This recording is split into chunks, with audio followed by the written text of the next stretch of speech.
Almost everyone has met that horse crazy little girl, the girl who has horse everything from her socks to her posters on the wall.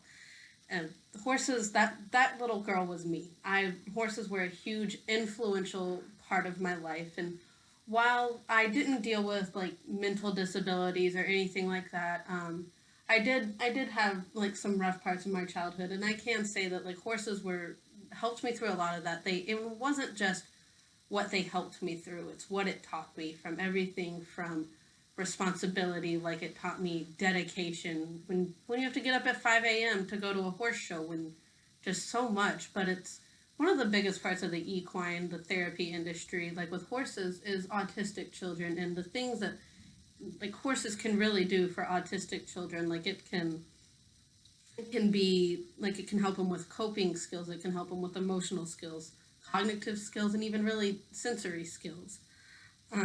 Horses can aid in their ability to like with coping skills, because autistic children tend to have a problem communicating with people in ways that we understand. Like they can communicate to themselves and with like they know what they're trying to say, but we don't always understand it because a lot of times they communicate in body language, whereas horses, that's how they communicate with other horses. They communicate through body language, and when you start giving these kids like a way to communicate with these horses, and they start learning, and it helps them with like their cognitive skills, and when they start to feel okay in their mind that they really are in control of the situation, that things are going well, it's going to really help with their emotional skills. And because when their emotions are in check, they're not going to have as many of those, like you see those outbursts. And I mean outbursts are anything from like verbal outbursts to physical, like the violent outbursts. And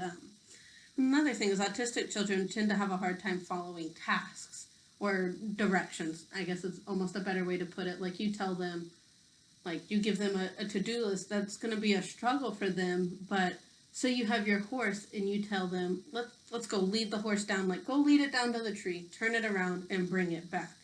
They don't see that as you're telling them like go clean your room, like go do your laundry, go clean the bathroom. They sit there and they process it in their mind. Okay, how am I going to do this, how am I going to get this? And in this turn of doing these tasks, they actually end up giving directions to the horses, because you tell a horse go walk down and go around the tree, the horse will look at you like you're stupid. Yeah. The horse can be like, are you speaking a foreign language? Because you really almost are to that horse. So that the child at hand, the autistic child at hand, goes and they process this, and they take that horse down and they turn it around. So you gave them directions and a task.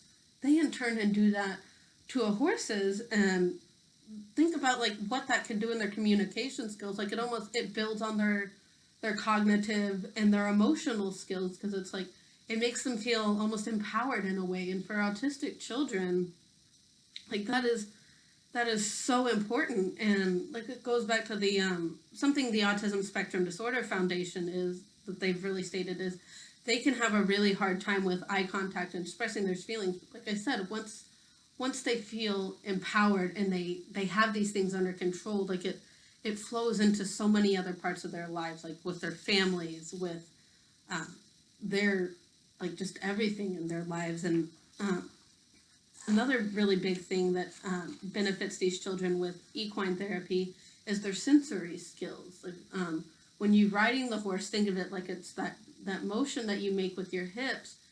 It really mimics the human body and like how our hips rotate when we walk. So this where that will benefit is a lot of children that are maybe non-mobile, because that does happen with a lot of autistic children. And the ASDF also noted that the most of your sensory organs, like the that are in your inner ear, and when you start to move around in all these different ways, like the change, the incline, your speed stimulates these things, so it helps these sensory skills as well. And it equine therapy is, granted, it's extremely expensive, but there are ways to get financial aid for it. Sometimes insurance will cover it, but it's so beneficial to these children. And kind of how I look at it is if you have a chance to volunteer at an in equine therapy, I mean, you should. Like, it's just to see what it can do for these children, like the self-confidence it can give them, the empowerment it can give these children is so important to their lives, and there's so many different things that it can do. So, but I thank you guys for your time, and now my speech is finished, and That's it. that's it. 5 minutes.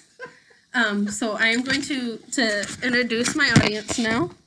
Okay, that's my grandma, and that's my grandpa.